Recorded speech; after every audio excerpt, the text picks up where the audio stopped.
Alright, g'day, hi and welcome. So I got the tree tangerine here again. The Husqvarna 235 X-Torx. Keeps it calling it an XP, but it's X-Torx. So as of today, this thing has paid for itself twice. And I've sharpened it for the third time, and ooh, that's a dandy. Dandy, dandy, dandy, dandy, dandy. So you lose, Tomato Cage, just because I hit you. And where's the little body armor thing? Gotta find that little body armor thing. Well, it's in here somewhere. Anyway, yeah, the little body armor that I hit on that tree there the other day, you know, last week or whatever. But I've used this thing. I use this thing about 3 times a week, and not just this one, but the other one. But today I just used this one because I wanted this one to earn its keep for the second time today. So. Unfortunately, no, I did not get the adjustment quite right. I fell 2 birch today. No, I fell 1 birch, but I cut up 2 because I'd already fallen one. Poor saw is kind of dull. And I thought I had it adjusted just right, and I didn't. I didn't. What a finicky little saw. Runs great, cuts great.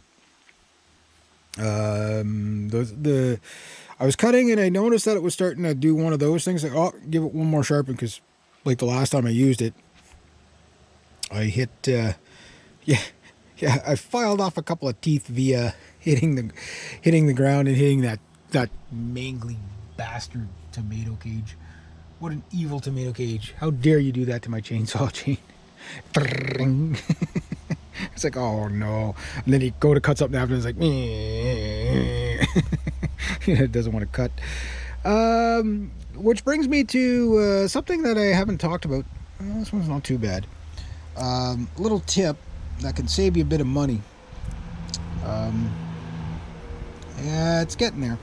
Okay, so this saw, okay, now that I have it, it's all dirty and everything like that because I use this stuff. But the guy I got it from, he barely used it. It's probably spent many years sitting. It's like new condition, right? You can see even the exhaust is not, you know, like this was clean last week, right? Okay, the saw is dirty because I just got it home. But I talked about when you're sharpening that and you're doing your rakers, and I've talked about this stuff, but one thing I didn't talk about yet, and this could save you a bit of money, is your bar. On the edge of your bar, when you go to sharp, you do your... See, I've been cutting with this a little bit, right? So right on that very edge, that gets sharp. Basically, a burr starts to form on your bar. It happens at the tip. Even happens on this thing here. You can go around, and if you feel like a sharp edge on your bar, what you want to do is take your bar off, right? Remove those two, take the bar right off, and get a file, your flat file, and just do the very edge of the bar. I'm going to see if I have a bar in there, and I'll show you. Because what that does is, that little, you know, as you're cutting, it's just nature of the beast, of the wear and tear of the saw. But what ends up happening, I'm sure there's an extra bar in here. Somewhere.